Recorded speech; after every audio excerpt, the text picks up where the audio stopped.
ये मीटिंग जरूरी क्यों है?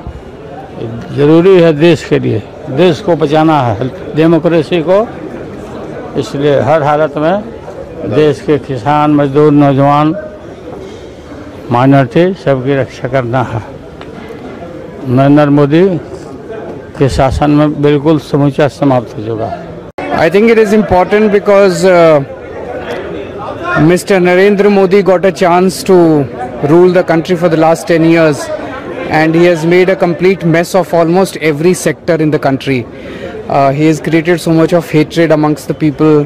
The economy is in shambles, there is so much of inflation, there is so much of unemployment in all sectors.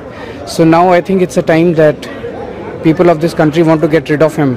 Meeting ज़रूरी इसलिए है, देश को बचाना, लोगों को बचाना, पॉलिटिकल लीडर के साथ जिस तरह व्यवहार हो रहा है, और मैं ये कहता हूँ कि देश की 2/3 जनता भारतीय जनता पार्टी के खिलाफ है, 2/3 जनता खिलाफ है।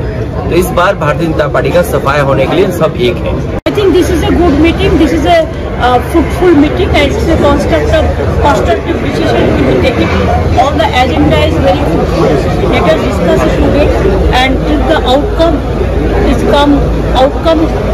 today what we discussed, after that the outcome may be the good for the people of this country. हम सब लोग एक साथ इसलिए आए हैं क्योंकि देश के लोकतंत्र, देश के संविधान, देश की जो भाईचारा है, जो डाइवर्सिटी है इस देश की, उसको बचाने के लिए हम लोग सब लोग एकजुट हुए हैं। और जिस तरह से संवैधानिक संस्थाओं पर दुरुपयोग कराया जा रहा है, जिस हिसाब से देश की संपत्तियों को बेचा जा रहा है, चाहे किसान हो, चाहे युवा हो, चाहे महंगाई हो, इन सारे जो असल मुद्दे हैं, इन पर बात ना करके जो जहर की बातें जो हैं, जो नाकों से चलती हैं, उसकी बात की जा रही है। इसलिए हम सब लोग मजबूती के साथ एक साथ हैं।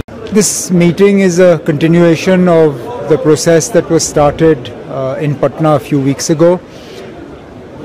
I think it's important that we put up a united stand against everything that is going wrong in this country, particularly the way in which the constitution is being eroded, the way in which the secular fabric of this country is being undermined, and all sensible parties need to come together and unite in opposition to this.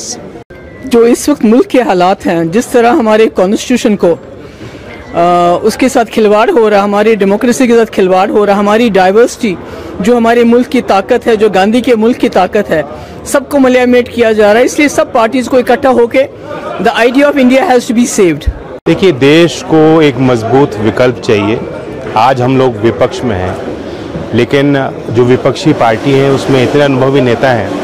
अगर आज हम तय करें, साथ मिलकर काम करें, जनता के मुद्दों को साथ लेकर चलें, जनता के बीच जाएं, संघर्ष करें, कोई कारण नहीं है कि 2024 में एक पलटी मिलेगी और एक अच्छी सरकार जो जन सहयोगी कार्य करे, संविधान को माने, देश के सबसे गरीब और कमज़ोर वर्गों को मुख्यधारा में लाने के लिए काम करे, ऐसी सरकार हमें मिल सकती है। जिस तरह से एक के बाद एक जो हमारी संवैधानिक संस्थाएं हैं उनको घेरा जा रहा है।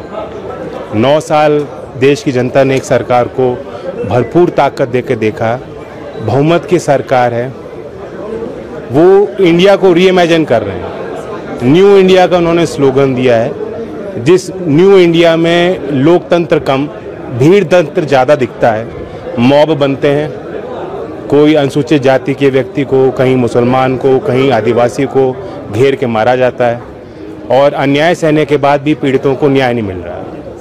तो इसलिए ज़रूरी है कि एक डेमोक्रेटिक सरकार जो देश के संवैधानिक मूल्यों को मानती हो और उन्हीं को आगे बढ़ाने के लिए, देश को मजबूत करने के लिए कार्य करे।